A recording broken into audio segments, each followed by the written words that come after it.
Hello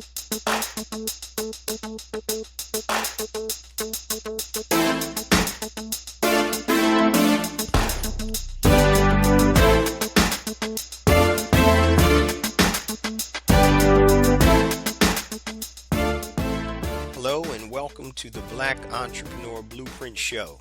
I am your host, Jay Jones.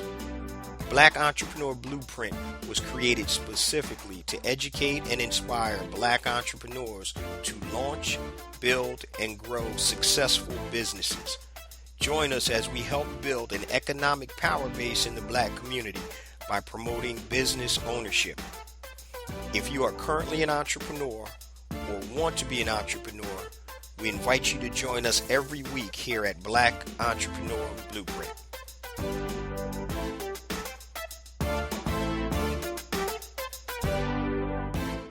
Welcome to the Black Entrepreneur Blueprint, episode number 356.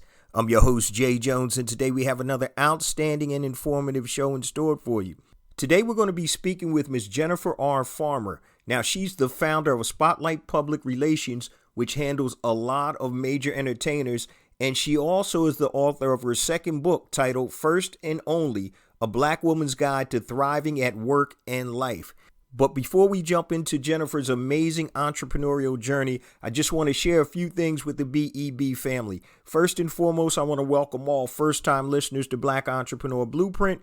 Welcome to the BEB family. Please stick around until the end of today's broadcast, and I'm going to share all my social media contact information and my resource links, such as the link to my new book, A New Black Wall Street, Circulating the Black Dollar Worldwide by Building Successful E-Commerce Businesses, 2 platforms I created to help circulate dollars in the worldwide Black economy, BeSmartByBlack.com and HireBlackFreelancers.com, and also my new rebranded, rebooted Black Entrepreneur Blueprint Academy, BEBacademy.com. Now, I also want to remind you guys, if you're interested in learning how to podcast, on tomorrow, Tuesday, May 11th, I'm doing the first of 2 live sessions on my Podcast Profits live training. So there's only 10 spots available, and at the time of this recording, there are only 3 spots available. So on Tuesday, May 11th at 2 p.m. Eastern Standard Time, and then the following week, Tuesday, May 18th at 2 p.m. Eastern Standard Time, I'm going to be doing a live training titled Podcast Profits, and I'm going to teach you everything from A to Z on how to build a successful and money-making podcast. So if you go to BEBpodcastprofits.com, you can get more information. BEBpodcastprofits.com. Remember, this is coming out on Monday, May 10th, and the actual training starts tomorrow, Tuesday, May 11th. So when you hear this, make sure you go to BEBpodcastprofits.com, BEBpodcastprofits.com. Now, if you try to enroll and click the button and nothing happens, that means all the 10 spaces have been filled up. But if you've ever thought about starting a podcast, or if you currently have a podcast and need to grow that podcast and monetize it, this is the live training for you. So BEBpodcastprofits.com. Now, let's get ready for our interview with Ms. Jennifer R. Farmer. We are live with Ms. Jennifer R. Farmer, founder of Spotlight PR and the author of her second book, First and Only, A Black Woman's Guide to Thriving at Work and Life. Jennifer, how are you this morning? I'm doing well, Jay. Thank you for having me. Oh, my pleasure. Thanks for taking the time out to share your experiences with the Black Entrepreneur Blueprint family. So for those of my listeners who aren't familiar with you, Jennifer, tell us a little bit about yourself personally, where you're from, and then we're going to jump into your entrepreneurial journey and then focus on your new book. Sure. So I'm joining you from Columbus, Ohio, the Columbus, Ohio area where I'm from. I lived in Columbus for most of my life. Also have lived in Nevada. I've lived in the Washington, D.C. area, and I went to school in upstate New York. So I've kind of bounced around, but right now I'm back in Columbus, Ohio, and that's where I'm having this conversation from. I'm an author. I'm a social justice publicist. I'm a mother of 2, and I'm someone who's deeply committed to advancing racial justice. Great. Yeah, we definitely need that, especially in this day and time, and what's going on the political front and also the social front right now. Um, I wanted to touch base because you are a woman of many talents. So you own a PR company, Spotlight PR, and Yes. also you're an author for your second book. But I want to touch on your PR company first. Then we'll move into your new book. How did you get into public relations, and did you start off in corporate America, or did you go directly and start your own practice? So I'm somewhat of a unicorn because I began my career in politics. I Oh, worked wow. for the Ohio House of Representatives, the Ohio Senate. I also worked for Governor Ted Strickland. So I have this rich political background. And in some of the political environments that I worked in, I always received compliments about my writing. And I worked for a state senator, Mark Mallory, who went on to become the mayor of Cincinnati, Ohio. And at the time, he was Senator Mallory, and he would always say, let Jennifer write it or have Jennifer write it. And so at that particular point in my career, I equated writing with communications. And because I kept hearing that I was a good writer, I thought, okay, well, let's go and do communications. So when I left the political arena the first time, I went to work for a nonprofit faith-based organization, and I ran their communications and marketing. Throughout the course of my 18 or 19 years of professional experience, I've done strategic communications for faith-based groups, for labor unions. I worked for a significant period of time for the Service Employees International Union, their district or their local union in Ohio, West Virginia, and Kentucky. I also worked for SEIU International. So I just have this rich experience that's political, but also communications. But to answer your direct question, I started off working for nonprofit organizations. I also did communications for social justice entities for political campaigns, and that's really how I started my career. So, what made you transition from leaving that space to go and start your own firm, per se? Was it one incident, or was it just the right time for you to move forward? Well, it's something that I thought about for at least a decade, but I was very, very afraid. I had grown accustomed to being paid twice per month. I was doing very well, and I was very, very afraid to leave the comfort of the 9 to 5 job. When I had my second child, I have 2 children. When I had my second child, I decided that I wanted to create a life for her that was different than what I had enjoyed. I wanted more control over my time. I didn't want to go into an office. I didn't want to travel as much.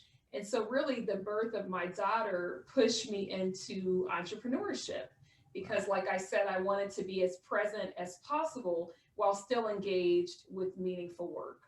Right. Now that makes a lot of sense. So I want the light bulb to go off to the Black Entrepreneur Blueprint family. There's always a why behind it. And hopefully your why is good enough to help you make that transition, because there's so much talent that's never realized in their own enterprises, because just as what you just spoke, Jennifer, that fear of making that transition and leaving those secure paychecks that you're getting twice a month. Right. So kudos to you on being able to follow that dream. So we definitely respect and appreciate that. I wanted to ask real quick before we jump into your book. A lot of people that are trying to transition from employee to entrepreneur, there are tons of hurdles. But how did you finance that transition financially? Because obviously, if you start your own business, unless you're doing it part time, you probably don't have any initial revenues. So, how did you finance your PR firm? So what I did was I set the intention, and when I got really clear with myself that I was going to eventually work for myself, I feel like that was the first step. And then from there, I let people know, hey, I'm open to doing side projects. I'm open to writing for you. I'm open to consulting on the side. Mm. So the way that I started was I took on side projects, and I would wake up at 4 in the morning and I would work from 4 a.m. to 6 a.m. on side projects. And then I would get me and my daughter ready for work and for daycare for her. I would take her to daycare. I would go to work. And then when I came home, I would do what I needed to do with her. And then I would jump back on the computer and work another 2 or 3 hours. Every single weekend was devoted to my business. So Wow. I lined up a babysitter. I had a babysitter come at 8 a.m. every Saturday. And I worked from 8 a.m. until about 1 p.m. every Saturday. And then when my babysitter left, I obviously spent time with my daughter. And when she went to sleep, I would do more work. So Wow. for a good year and a half, I had no life, outside of working. And my sister would joke and say, okay, most people work, Monday through Friday. Will you give it a rest? And I didn't give it a rest at that point because I knew that if I was going to ultimately work for myself, I had to leave my job with clients in hand. Right. So I probably did that from 2017 until 2019 for 2 years.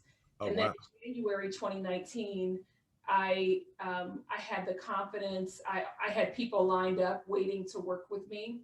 I Hmm. had some revenue in hand, and I felt like, okay, I can make it. And that's exactly what I did. So I did side hustles for a good 2 years. Now, that's a nice transition into your own business because it wasn't cold turkey that you had to come out and all of a sudden, man, I'm at zero. Now Right. I got to make some money. So once again, light bulb goes off to the Black Entrepreneur Blueprint family. The smooth transition, giving yourself the ability to be successful by spending that extra time and commitment on your business. And so I think a lot of times, Jennifer, people aren't successful in that transition because they still treat their business or their burgeoning business as a part-time business when you've devoted almost full-time hours, probably if you added it up based Yes. on your weekends. And so And the part-time effort. The other thing is there were Time. many nights where I did not sleep. Yeah. There were many nights where I would stay up all night working, or I gave up many, many weekends. And when I say many, many weekends, every free moment that I had was devoted towards my business. I pulled several all-nighters, and I used to think that all-nighters for when you were in college. College, right. I pulled several all-nighters in order to be able to fulfill what my clients needed. Yeah. So that's that commitment that's necessary. So as I was saying, if you're putting in part-time effort, you're going to get part-time results. So there comes a time when you have to make that transition and be able to, put it all on the table, push all your chips in and move forward. I know that just doing research and having experience talking to you before, that your PR firm is very successful and you have some very high profile clients. And you don't have to give out any names or anything if you don't want to, but how did you get those high level clients as partners or customers for your business? 90% of my clients are referrals. Wow. So typically, I've done very little proactive marketing. Okay. Typically, I work with someone and they like me and they tell someone else about me. Cool. I have one client, and he won't mind me saying this, but um, I have two clients who are really, really good about referring business. Hmm. And one of them is Michael Render, PKA Killer Mike. So Hmm. Mike will walk into a space and he will observe what's happening. And then I've had him call me on a Sunday and say, Jennifer, you need to know this person. And, it's a Sunday, so I'm chilling out. I'm probably Right. prepared. And he will call me on FaceTime, and the person will be sitting right next to Right. he has literally handed them the phone and said, okay, you all talk and work it out. But he has been very, very consistent and very, very serious about referring business to me. And it's not just him, it's his team. I've Right. had managers, when people reach out to him for different projects, I've had managers say, no, you will not hire that writer. We have our own writer. You will pay her to do the writing for him. And so his team, they're devoted in that way. And then I have other clients who are just really, really good about checking in to say, how are you doing? How is your business doing? How can I support you? Do you Right. need to know someone? And so that's how that's how my business has grown. And Jay, you know this, when, I can say, oh, I'm wonderful, I'm great, I do a good job, but it means something else when someone else walks into a space, perhaps a space that I don't even have access to, and they say, oh, I think you should hire, Right. you should hire Jennifer. So that's really how I've grown my business. Oh, that's great. But No. we'll get back to your business because actually no, I'm gonna ask it to you right now. Okay. What do you see before we jump into your book? What do you see for your PR firm within the next 5 years? Well, I see growth. I want to bring on, within 5 years' time, I will have brought on an additional 2 full-time employees. Okay. Um, Perhaps I'll have a physical location. Okay. All right. In terms of so you're doing all remote now, and I know it's crazy with the time that we're in. So your business is all remote right now? Right. Okay, great, great. Um, Now you have an exit plan for that business or no? Um, I have a loose exit plan. Okay. Yeah, I have a very loose exit plan. So if the number looks good, you you're available to talk, right? Thank you. Cool. Oh, well, I That's a want to good question, by the way. thank you. Thank you. So anybody out there listening with deep pockets, if you want a PR firm, call Jennifer. so so I want to transition into your second book, First and Only: A Black Woman's Guide to Thriving at Work and Life. There we go. So if you're watching this, check out the screen. It's the book and it's on the cover. It's actually available for sale right now. I wanted to ask you something because you're very specific with your title of your book. You didn't say for people of color. You said for Black women. I want to ask you why you said that. I devoted this book to Black women because throughout the course of my career, I've consumed a ton of leadership content. And most of the leadership books that I've read have not been authored by Black women. A lot of it has been authored by white men, white women. And as a result, my experience has been erased in those books. And so there are a lot of books that tell you, okay, you need to do this, this, and this in order to be successful. They don't talk about what doing that looks like on a Black female body. And so there are books that say, well, you should not wait until your evaluation to ask for a raise. You don't have to wait. You can ask at any point. And sometimes when Black women advocate for themselves in professional spaces, we can be seen as pushy. We can be seen as audacious. We can be seen as aggressive. And so I wanted to offer something to Black women that takes into consideration what we experience in professional spaces, the tone policing, the judgments about our hair, the judgments about our body type, the judgments about how we present. And so I felt like that was overlooked in most leadership books. And that's why I wanted to offer my book. And I know that you don't have it in your hand, but what I will say is the cover of the book, it has in the background, there are silhouettes of Black women with different hairstyles. And I did that because for Black women, hair is not just a testament of who we are, or it's not just about self-expression. It's a political calculation. There's a reason that now as a small business owner, I feel more comfortable wearing my hair natural than I did when I was inside of different organizations. Right. And I basically wanted to say that Black women are always making calculations. We are always choosing. We are always determining whether or not we speak up, how we speak up. Do we put a smiley face at the end of the email, an emoji, how that will be received. And I feel like that needed to be called out very, very specifically, and also by a Black woman.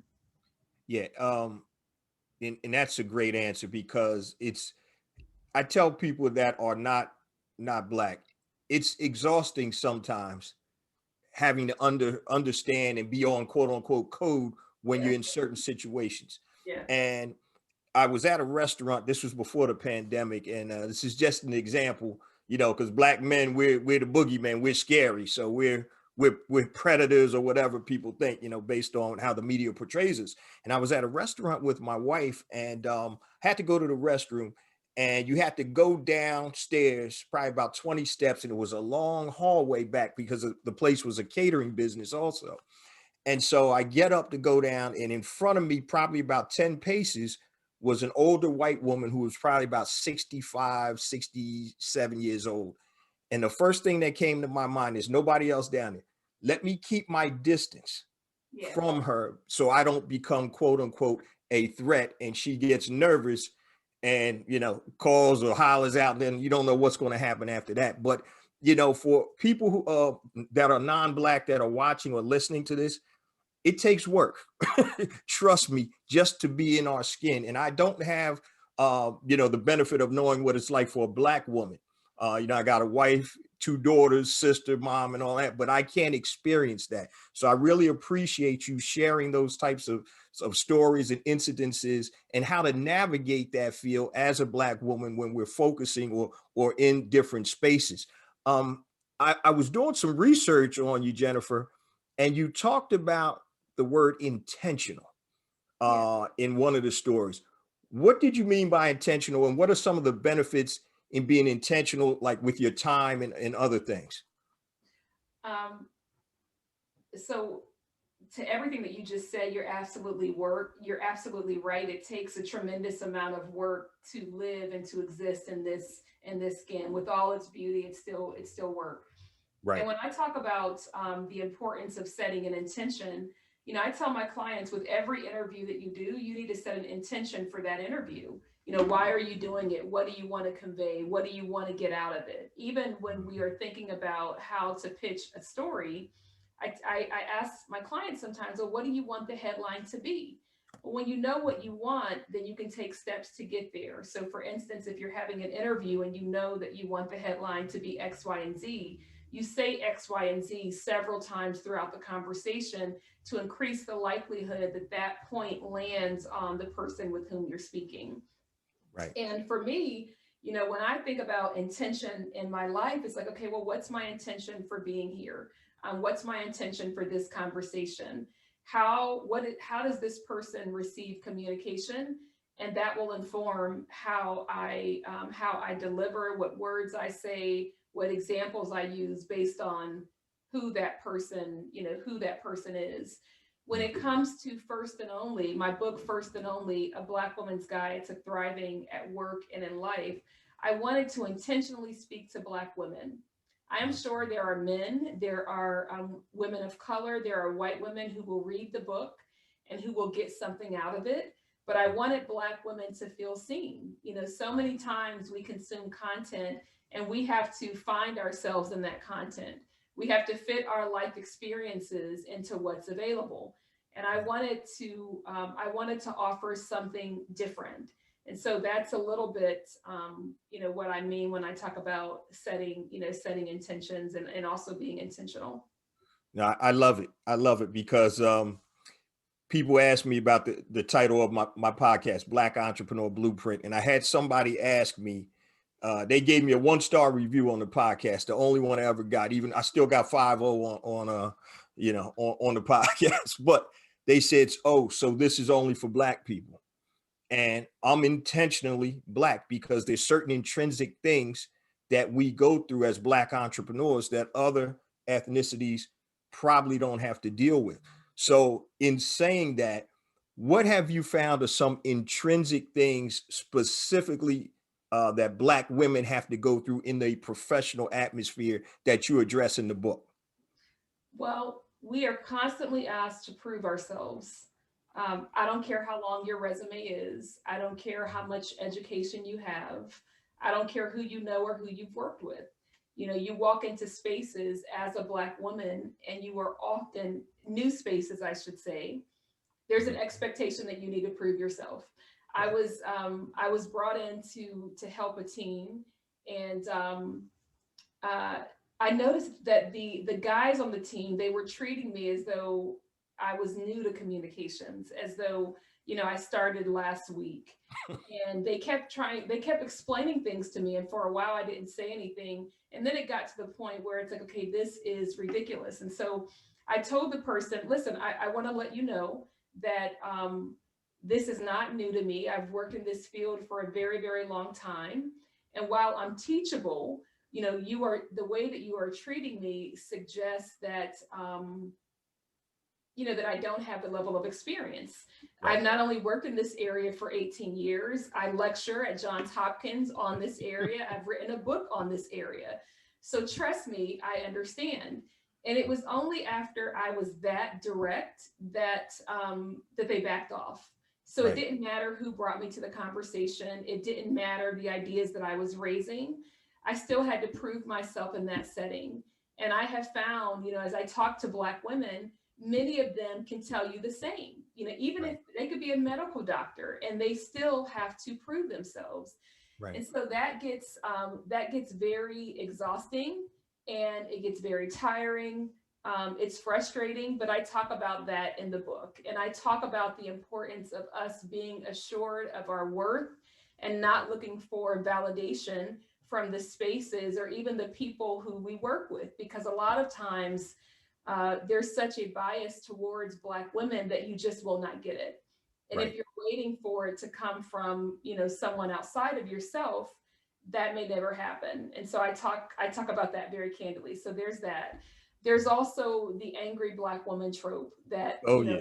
many of us, many Black women, we've been taught from the time that we were girls that we have to be careful how we express ourselves, because we don't want to, you don't want to be accused of being angry. Right. And because of that, sometimes we won't say anything when we need to say something. We won't push back on in salary negotiations. We will take what we're offered. There have also been times when Black women have experienced sexual harassment and they're very, very careful. And sometimes they don't say anything. Right. So, there's so many tropes that we deal with. There's so many assumptions. And that in and of itself, it can be tiring, it can be exhausting, and you have to mentally prepare yourself. All right, I'm joining this conference call. This is what I'm going to face on this call. I know who I am. How am I going to get through it? How am I going to reward myself afterwards? I have literally hung up conference calls and just thought, I want to go to a wall and just bang my head on the wall. Right. Yeah, it's got to be, like I said, I obviously can't experience it from your perspective, but being Black, and like I said, man, we have some similar and we have some different issues that we have to focus on too. Let me ask you, what would be some advice for my 25-year-old daughter, my 22-year-old daughter who's about to graduate and get ready to go into the professional workspace? What would be some advice for young Black women that you would give to help navigate this arena or that space? Well, I would tell your daughters, as I tell my nieces who are in that age range, to trust yourself. Okay. Trust how you feel. There's so much about being a woman and being a Black woman where we are taught not to trust ourselves, that we don't know, that we're too emotional. And Right. I think that if you can instill in your daughters and in young people to trust yourself, if you get headaches every time you have a conversation with this person, there's a reason why. If the person makes you uncomfortable or you feel unsafe, that is not a figment of your imagination. There is something to that, and you need to investigate. If you feel, there was a time where I would wait to offer ideas or suggestions because I wanted my idea to be perfect. And I Right. would go to these meetings and I would say, oh no, I think we should be doing this, but I wouldn't say anything. And I wouldn't say anything because I did not trust myself. And then it would be so infuriating to have a sense of what might happen. So my work is public relations, but to have a messaging recommendation or feedback on how a message might be received, to not share it, and then to have the media clue in on the very, very thing that I was worried about. Right. And after that happened, over and over again, I said, okay, you have to trust yourself. And even if no one takes your suggestion, at least you know that you put it out there. So I think that's critically important. Another thing that's critically important is developing a village, a team of people who know you very, very well, a team of people who believe in you, people who are confident in their own calling and ability, so they won't tear you down, and people who you can turn to. You know, when you have these unpleasant experiences, having people who you can turn to bounce it off of, or to just help you refocus on what's truly important, that's, you know, or to give you a different perspective about the same situation, that's helpful. I remember early in my career, I was working for an organization, and I was working with some different team members, and there was one team member, and I just felt that he was very, very hard on me. And I would go to the vice president of this organization, and I would cry to her, and I would say, you know, this is what he said, and, you know, I don't like working with him. And she would listen, and she, you know, she heard me. She created a safe space for me to speak with her. And then after months of this going on, she helped me refocus. And she said, Jennifer, make him obsolete. You know, learn as much as you can for him, and then make that person obsolete. Once you have the knowledge, he can't take it back. So focus less on what he's doing to make you uncomfortable, and focus on what you can learn from this person, so that hopefully, you know, you will be able to offer or fill that gap between what the organization needs and what he offers. And from that day, my focus was less about how this person, quote unquote, treated me, and more on what do I need to learn from him? What skills does he have that I need to learn? And so that was very, very, very helpful. Now that's a great point that you put out there, because in the corporate structure, a lot of times you're going to be working with people that you probably don't really like, but you still have to be able to be effective and continue to work and get the job done. So yeah, it's as you were just talking about that, I really started thinking about my oldest daughter, because I think she's eventually going to go out on her own. You know, we've talked about that, but I said, get your hard skills, you know, learn and leverage everything that you can. And then when the time is right, you'll know it. I wanted to ask you, when did you determine that the time was right to write this book, and how long did you sit on it before you actually wrote it? That's a good question. So I started, I didn't know that what I was working on would become a book. Okay. For me, writing is very, very cathartic. When I'm feeling down, when I'm feeling uncertain, when I need to make sense of the world, I write. And so I started writing as a journal, and the journal was everything that I wish someone had told me earlier in my career. In fact, I wanted to call the book Everything Everyone Ever Told Me, or Everything No One Ever Told Me, something like that. That's what I wanted to call it. And I remember going to a publisher and saying, here's the title for this book. And they said, no. But so in this journal, I started writing down some of the lessons that I was learning, some of the myths that I had held on to that were counterproductive or that were holding me back. And then after making headway, I think I probably had 50 pages, I reached out to a friend who I knew edited books. I asked her if I could retain her as an editor. She started going through what I had written, and she said, you know, I feel like you were telling my story. I feel like you were describing what I have experienced. Please keep writing. The world needs this book. And so then I kept writing and kept writing. But basically, I started working on this in 2018. I really, really focused in 2019. And by October of 2019, I had my book contract. But if you know anything about publishing, just because you get a contract, it doesn't mean the book comes out next week or even next year. So I had my contract in October of 2019, and then the book finally made its way in February of 2021. Wow. Yeah, it's funny because I think a lot of people have a story. Well, I think we all have stories, but being able to put that story or that pen to paper and be able to share that with people, that's something that's extraordinary. And so I wanted to ask you real quick about your process in writing the book. Did you have a set process? Did you develop or certain times that you wrote the book? Because I get this question a lot, because I've written 2 books, working on a 3rd and 4th now, and people always ask me, what's your process? So do you have a specific process to write a book that you can share? Sure. So the first thing I had to do was to get out of my own way. I would have all these negative messages, such as no one wants to read a book about Black women, or who do you think you are? Like these things were coming. So the first thing I had to do was silence the inner critic and to decide I'm going to write this book no matter what. If one person reads the book, that's a success. That was the first thing. And then after that, I had to understand the rhythm of my body and the rhythm of my work. And so for me, I've always been a morning person. I do my best thinking in the morning. Ideas come to me in the morning. I can write really quickly and really efficiently in the morning. And so I knew that about myself. And I said, okay, well, for now, I'm not starting a business. So the time that I was using to kind of get the business off the ground, I can devote some of that to writing.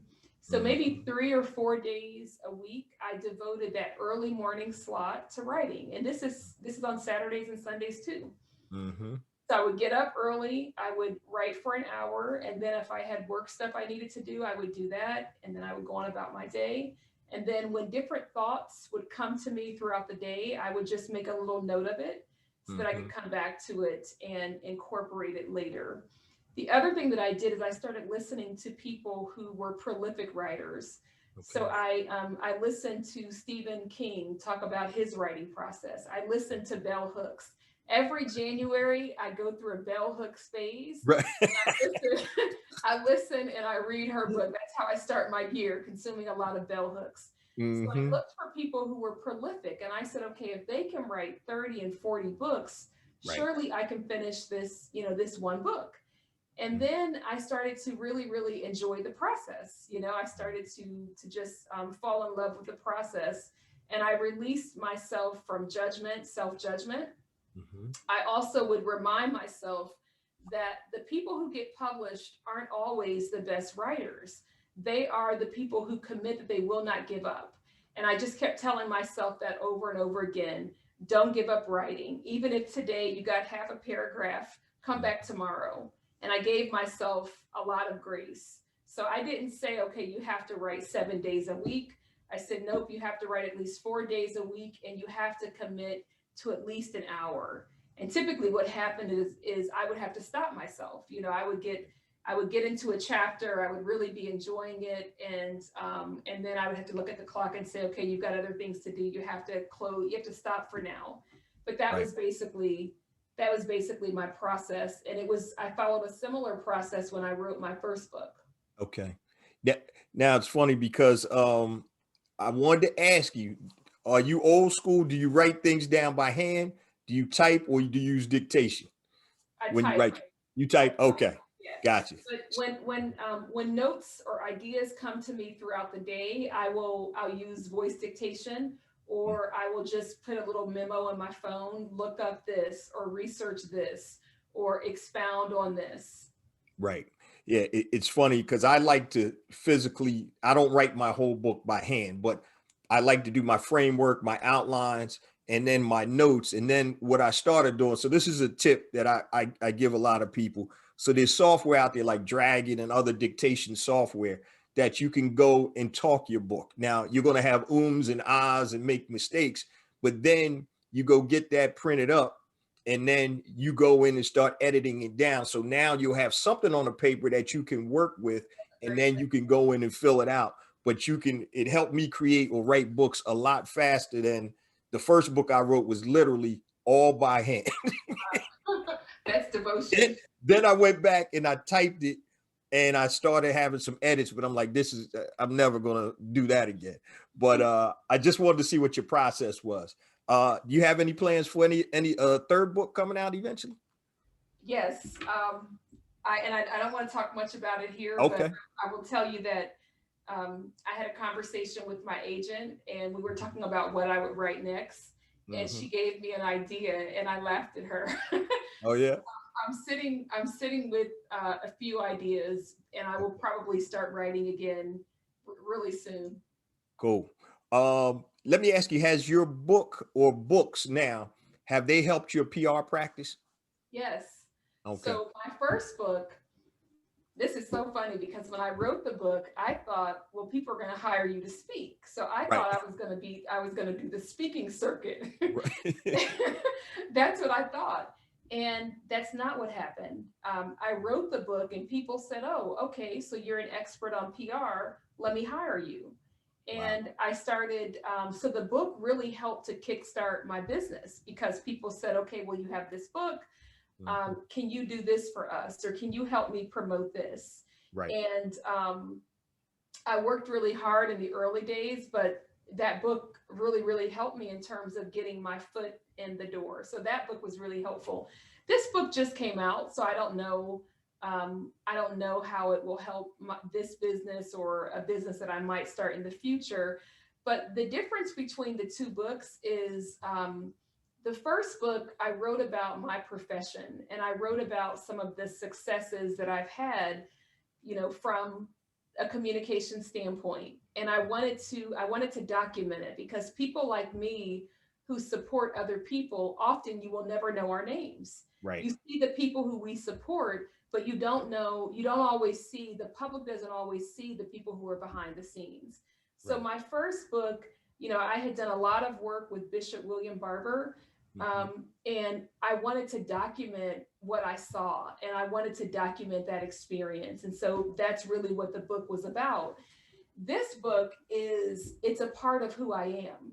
And it's a part of what I've experienced. And I have so much joy around this book. And I believe that it's going to do a lot of people, a lot of Black women, a lot of women, a lot of men who want to be supportive. I believe it's going to do a lot of good. So I feel, I'm proud of them both. And this one has a special place in my heart. Yeah, that's it makes a lot of sense what you said about your first book helping your business. Um I own like 200 plus domains, so I buy domain names, and every time I come up with an idea, I buy a domain name. So one of my domains is my book is my business card. And it came from the concept exactly what you talked about. So when you write a book, you're looked at on a different level. So now you're a published author, and it could be self-published or whatever. You're a Yeah. published author. And I used to tell people, I say, when Oprah had her show, unless you were an entertainer, an athlete, or an author, yeah, or a public figure, politician, it was very hard to get on her show. So, Yes. so that having author behind your name is very big to help your business move along, and your personal brand. Yes. So yeah, so that's it. Light bulb goes off, BEB family. Don't sleep on publishing a book, That's right? right. I want to play. I got a couple quick questions for you because I know I don't want to hold you too long. I want to play a quick word association game with you, and I want you to know you are the first person I'm doing this with on air. So Lucky me. yeah, exactly. So you can give me a one word answer, sentence answer, or whatever. But I want to throw a couple of words out there and see what you say. Uh, first one is Black woman. Powerful. Cool. Life, Giving. happiness, Fulfilled. work. Hard. Ding, ding, ding. You got an A. So, Really? so now those are good, quick answers. Nah, but those are good answers. Definitely good answers. So a lot of times, I don't do this on the show. A lot of times I'll do it with people off of the show just to kind of hear where their head is and what exactly comes to mind. But no, those are great answers. I got two questions for you. The first one is there anything that I neglected in this interview that you feel the Black Entrepreneur Blueprint family needs to know? Well, um, for the Black Entrepreneurship Blueprint family, I would love for you to buy the book. So they say you need to make an ask. I'm making an ask. That's Please right. buy First and Only, A Black Woman's Guide to Thriving at Work and in Life. If you are able, buy one for yourself and buy one for a friend. And if you're saying, well, how do I find it? You can find it on Broadleaf Books, the publisher.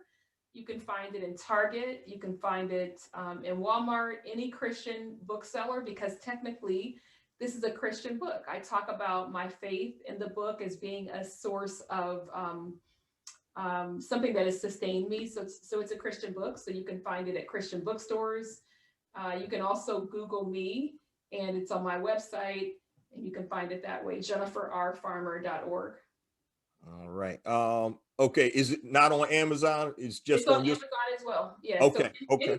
anywhere books are sold, you Okay. can find this book.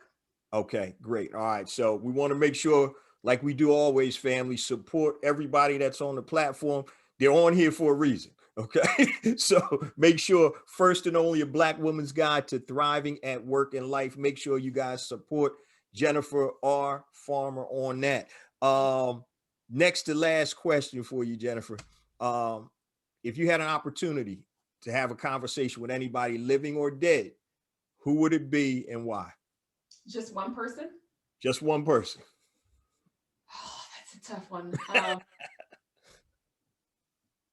I would love to have a conversation with Malcolm X.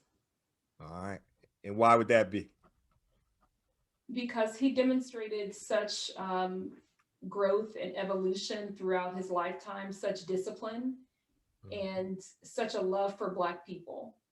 And I would love to just sit with him and talk about the source of how he became him and how we can become the best versions of ourselves. Nah, that's a great answer. I get Malcolm a lot. I get Jesus a lot. Who else do I get? I get Harriet Tubman. That's a pretty common one too. But no, that's a great answer. And I just want to close this out. It's not really a question. It's actually a comment.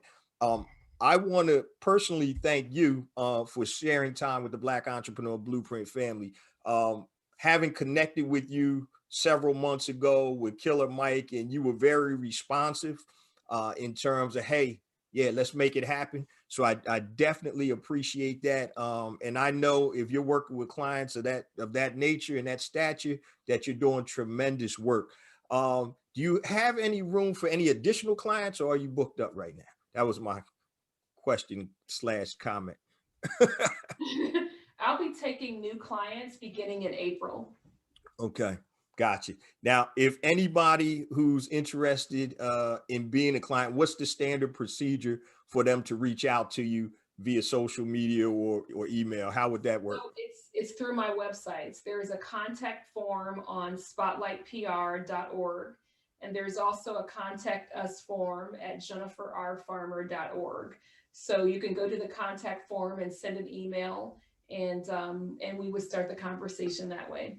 Okay. On Spotlight PR, there's also a questionnaire where new clients, prospective clients can document what they need. And then I have some questions on there that helps me assess what they need, what their time frame is, and also what success looks like to them. It's Great. Very, very important in what I do to understand my version of success may not align with what another person sees as success. So that questionnaire helps me to start that conversation. Great. Is there a particular type of client that you look for? Yes. And if so, can you expound on that? Yeah. So with my business, I'm committed to helping people who are doing work to advance social and racial justice. So if the work is not directly tied to one of those categories, then it's probably not a good fit for my particular firm.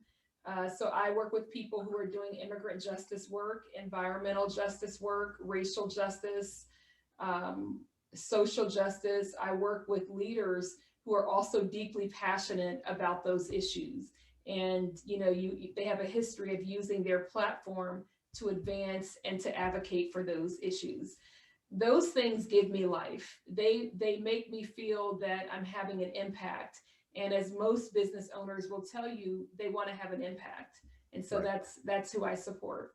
Great. All right. So you hear that, BEB family. So make sure if you reach out to Jennifer, you fall into that sphere. All right. We don't want to waste your time if you don't fall into that sphere. Not that you're going to waste your time, but you understand that what her focus is and who our ideal customer base or client is. So once again, Jennifer, we appreciate you sharing your experiences your knowledge, your know-how with the Black Entrepreneur Blueprint family. Anytime you have anything else coming out, look, I need to be the first guy you call when your third book comes out. All right. So and we're going to have you back on the platform. But once again, we thank you for sharing. And it was a real joy and pleasure to have you on the show. Nice meeting you as well. Have a great day. You too.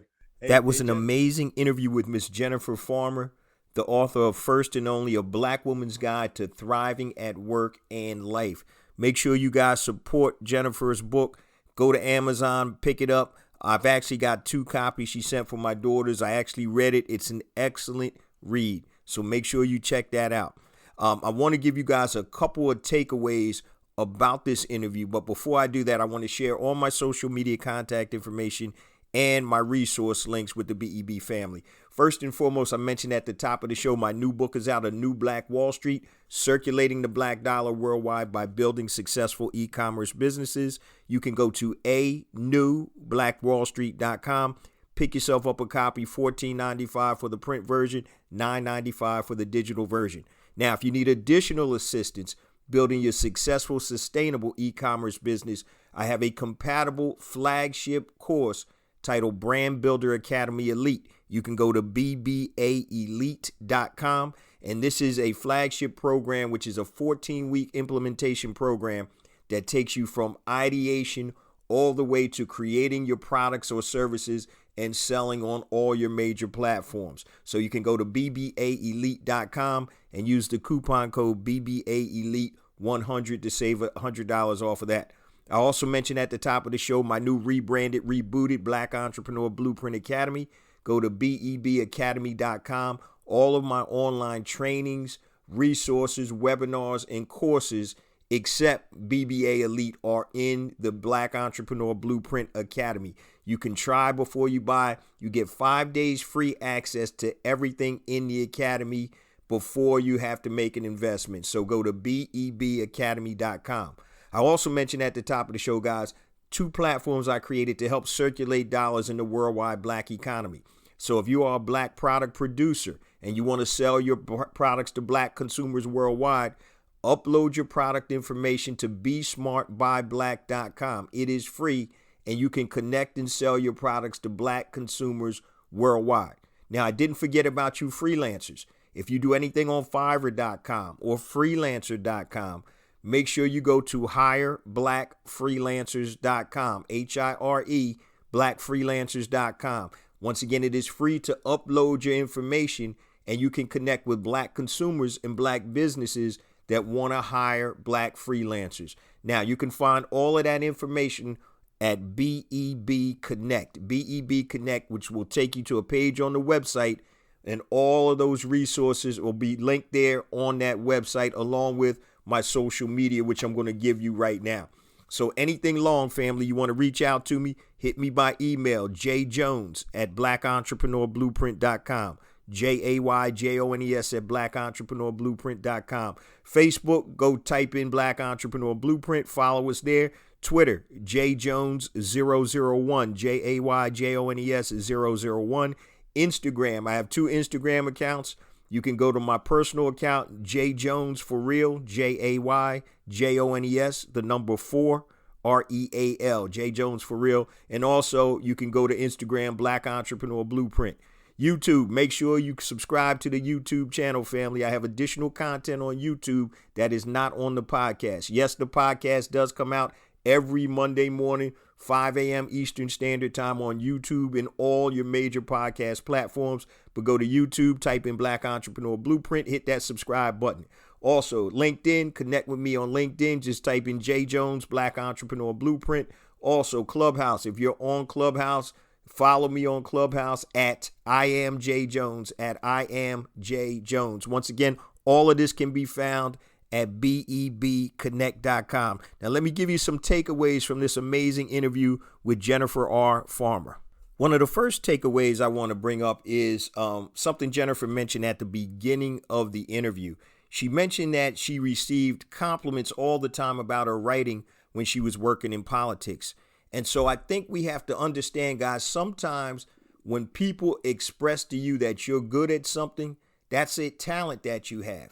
And so even though that wasn't Jennifer's specific job title, she found, or other people found, that she was proficient in writing. And what she did was she harnessed that talent to then go out and start her own PR firm. So be cognizant of what people tell you. And when people, or a lot of people, tell you the same thing, that, hey, you're good at this, that's a talent that you have, something that's natural.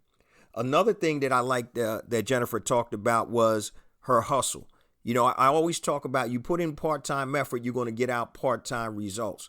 So when Jennifer was looking to transition from employee to entrepreneur, she put in work every morning from 4 to 6. She worked on her business. When she got home after she put her daughter down and had some time, she worked on her business at night. And Saturdays and Sundays, she worked from the morning, I believe it was 8 a.m. to 1 p.m. on Saturdays and Sundays. And that's a commitment. So a lot of times we want the result as an entrepreneur, but we're not willing to put in the commitment. So you have to be committed to become successful.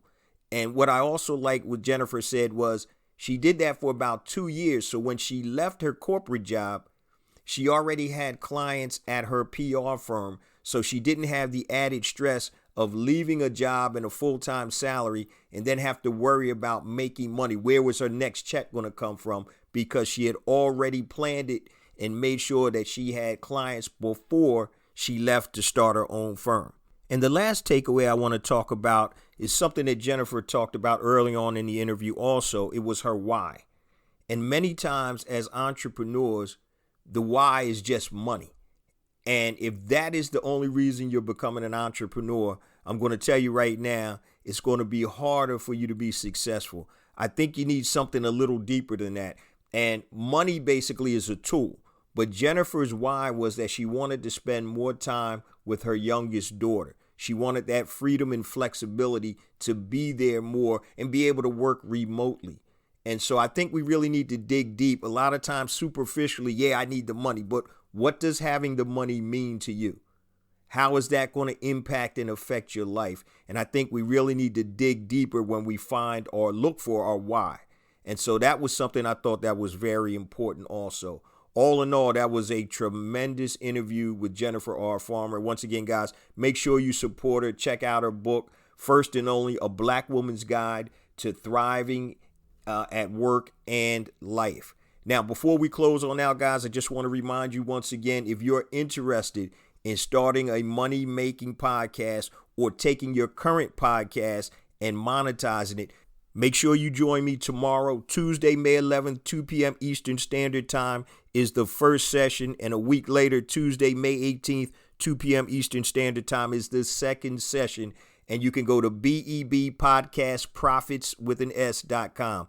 That's BEBpodcastprofits.com. So if you're interested in starting a podcast or you currently have a podcast and you need to learn how to monetize it quickly, make sure you register for the live training. I'm telling you, we're going to talk about everything from ideation all the way to the technical aspects of your podcast to the quick monetization of the podcast. Once again, BEBpodcastprofits.com. Before we close on out, family, I know I say this each and every weekend, but thank you so much to the BEB family, because every episode we get more and more downloads, and that's attributed to you guys. So please continue to spread the word about the podcast, the blog, and the movement. It's about building an economic power base in the worldwide Black economy. So it's about building and supporting Black-owned businesses, creating our own infrastructure, controlling the vertical, basically becoming independent and not having to rely on anybody else to generate revenues and money. And when you can create your own money, you're not beholden to anybody or anything. Love you guys. See you same time next week. Peace.